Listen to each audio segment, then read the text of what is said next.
इसका अध्ययन करने से पहले आज हम वैसे बताएंगे कैंसर के बारे में।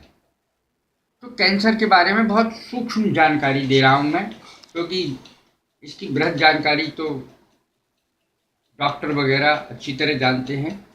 तो मैं इसको सूक्ष्म रूप से बताता हूँ, बहुत के लक्षण वगैरह के बारे में, क्योंकि कैंसर एक बहुत बड़ी बीमारी है और लोग समझते हैं कि कैंसर है तो मृत्यु निश्चित है। लेकिन अब नई तकनीकों के आधार पर, प्रोन्नत तकनीकों के आधार पर कैंसर को अधिक स्टेज पर भी सही किया जा सकता है। प्रारंभिक अवस्था में इसकी जांच अगर कराई जाए तो ये बिल्कुल ठीक हो जाता है। इसकी बहुत ज़्यादा चिंता प्रारंभ में करने की आवश्यकता नहीं होती है। इलाज कराने से ये ठीक हो जाता है। लोगों में बहुत बड़ा भ्रम फैला हुआ है। 80% लोग तो ऐसे हैं जो बिना बात पे अपने आप को कैंसर समझ लेते हैं। तो ये जो है, पहली बात तो ये है कि हमें इसको समझने के लिए कोशिका को समझना पड़ेगा। हमारा समस्त शरीर, कोशिका क्या है? हमारा समस्त शरीर कोशिकाओं से मिलकर के बना है।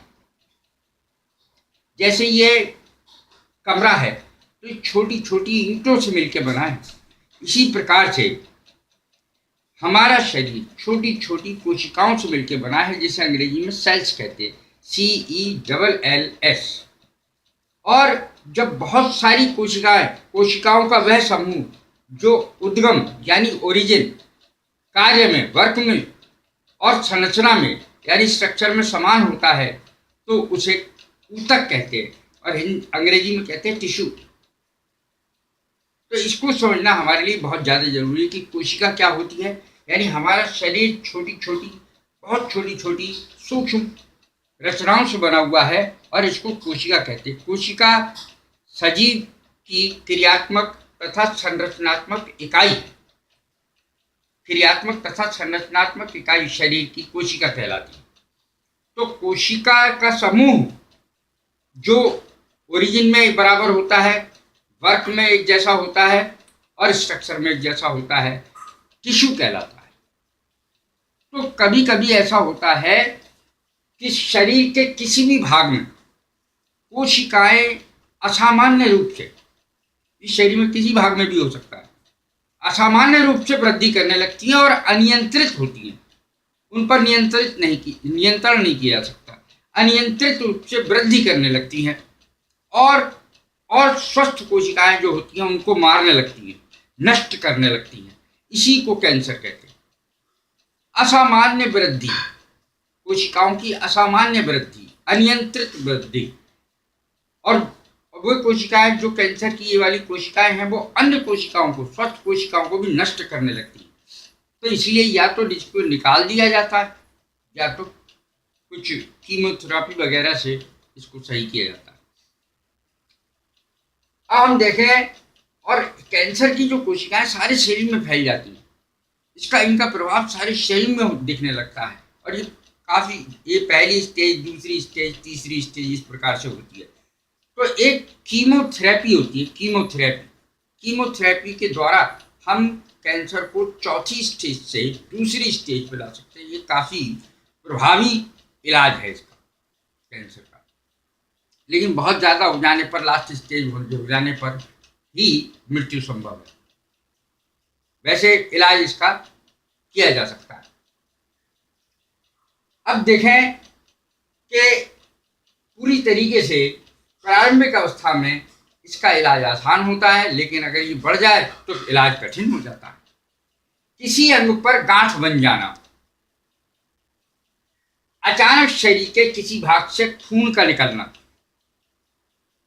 त्वचा में बदलाव महसूस होना, भूख का कम लगना, खांसी ज्यादा आना और उसके साथ खून भी आना, और इस प्रकार ये कैंसर के लक्षण हैं कुछ।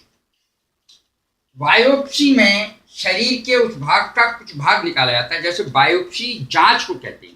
बायोप्सी के द्वारा इसकी जांच की जाती है। बायोप्सी जांच है इसकी, कैंसर की। बायोप्सी के द्वारा इसकी जांच की जाती है और इसके जो कैंसर जिस सस्पेक्टेड स्थान है उसमें से कुछ भाग निकाल लिया जाता है और उसकी जांच की जाती है, और तब कंफर्म रिपोर्ट पर पहुंचते हैं कि हाँ कैंसर है या नहीं। तो इसके बाद उसकी कीमोथेरेपी की जाती है। कीमोथेरेपी जो है वो बाद में की जाती है, पहले उसकी जांच की जाती है। अब क्या है, कौन कौन सा कैंसर हो सकता है, संभावित थोड़ा बहुत ही जानकारी है।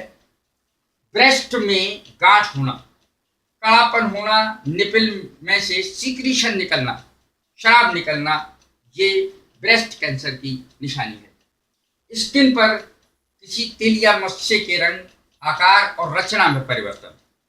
मस्सा जैसे तिल है या मस्सा है, उसके रंग और आकार में परिवर्तन होने लगे तब भी इसकी संभावना बढ़ जाती है। और डाइजेशन यानी शौच संबंधी आदतों में स्थायी परिवर्तन, बार बार दस्त होना। अगर बार बार दस्त हो तो उसकी जांच जरूर करानी चाहिए। इसको बढ़ाने का मतलब ये है कि हमें डॉक्टर के पास जरूर जाना चाहिए यदि हमें थोड़ा भी शक हो, क्योंकि प्रारंभिक स्टेज है तो हम बच सकते हैं आसानी से, इलाज बहुत आसान है। लेकिन बाद की स्टेजेस में जैसे जैसे बढ़ती है तो इलाज इसका बड़ा कठिन हो जाता है।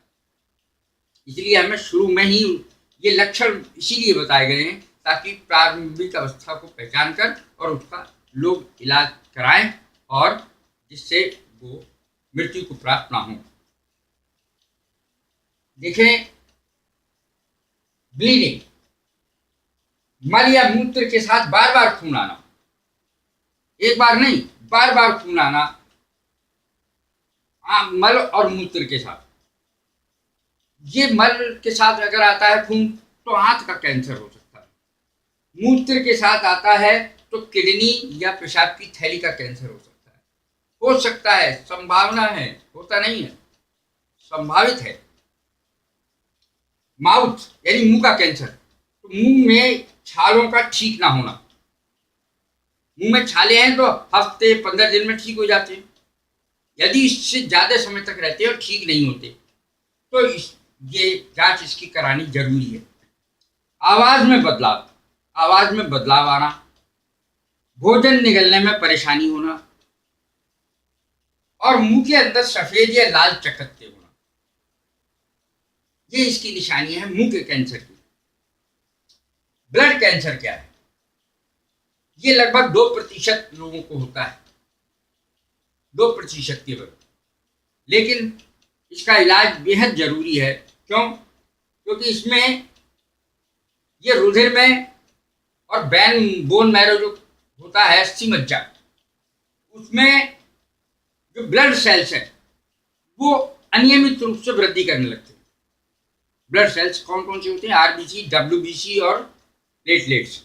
तो अचानक वृद्धि करने लगते हैं और आकार में बड़े हो जाते हैं और खून का जो नया खून बन रहा है उसे रोकते हैं बनने से। तो इससे क्या है कि एनीमिया हो जाता है और शरीर पीला सा पड़ने लगता है। इसमें जो सेल्स हैं, ब्लड सेल्स, वो ये कोशिकाएं नष्ट करने लगती हैं उन ब्लड सेल्स को, कैंसर की जो कोशिकाएं हैं। इससे प्रतिरोधक क्षमता, रेजिस्टेंस पावर, शरीर की प्रतिरोधक क्षमता, रोग के प्रति प्रतिरोधक क्षमता कम हो जाती है। शरीर संक्रमण से लड़ नहीं पाता है, इन्फेक्शन से लड़ नहीं पाता है। और ये ब्लड कैंसर किसी भी उम्र में हो सकता है, विशेष रूप से 30 साल की उम्र ज्यादा खतरनाक बताई गई है। यदि कैंसर वाले का खून किसी सामान्य व्यक्ति को चढ़ा दिया जाए तो उसको भी कैंसर हो जाता है। इसलिए सामान्य व्यक्ति को इसका रक्त धोखे से भी नहीं चढ़ना चाहिए। ये कैंसर की कोशिकाएं ब्लड बनने से रोकती हैं, ब्लड की कमी हो जाती है और पानी में कीटाणुओं को मारने की जो दवाई डाली जाती है वो पानी फिर नाइट्रेट युक्त हो जाता है। नाइट्रेट युक्त जो पानी है वो खतरनाक है और ब्लड कैंसर बना सकता है। सिगरेट पीने से, पेट्रोल के धुएं से, यानी प्रदूषण समझ लो, प्रदूषण से, जो प्रदूषण पानी का है तो चाहे वो हवा का है, वो सारा का सारा ये कैंसर पैदा करता है और आनुवांशिक भी हो सकता है। ब्लड कैंसर आनुवांशिक भी हो सकता है, यानी घर में किसी और को हो तो विस्फोट होने की संभावना रहती है। एक्सरे ज्यादा नहीं कराना चाहिए और अन्य रेडिएशंस के साथ भी ज्यादा संपर्क में नहीं आना चाहिए, क्योंकि इससे भी ब्लड कैंसर की संभावना बढ़ जाती है। ब्लड सेल्स पर इसका ये प्रभाव पड़ता है कि वो विलीन हो जाती हैं, जो आरबीसी है। तो इस पर जो रेडिएशंस है, बार बार एक्सरे कराना खतरनाक हो सकता है। इसके लक्षण क्या हैं? बार बार बुखार आना, चक्कर आना, वजन कम हो जाना, कम होते जाना, रात को ज्यादा पसीना आना, एनीमिया होना। एनीमिया रक्त की कमी को कहते हैं। अब हमें ये बताना है कि क्या क्या चीज हमें खाना गलत है, जैसे शराब पीना, तंबाकू खाना, पान मसाला खाना और फ्रिज में रखा हुआ कई कई दिन तक पुराना भोजन करना। कई दिन से रखा हुआ है फिर भी खाए जा रहे हैं उसे। तो फ्रिज में भी रखा हुआ भोजन यदि बासी ज्यादा है तो उसको कभी नहीं खाना चाहिए। और शौच के दौरान और नहाते समय आंख की, कान की और हर तरीके की सफाई जरूर रखनी चाहिए। मल द्वार वगैरह की भी सफाई करनी चाहिए। और प्लास्टिक के और एल्युमिनियम के बर्तन का ज्यादा इस्तेमाल बहुत दिनों तक नहीं करना चाहिए। तो यदि हम ये सावधानियां बरतेंगे और डॉक्टर के पास जांच के लिए तुरंत जाएंगे, ये डॉक्टरी वो नहीं है, ये डॉक्टर के पास शुरू के लक्षण देख करके डॉक्टर के पास जाने के लिए ये चीज कराई गई है। Thank you very much.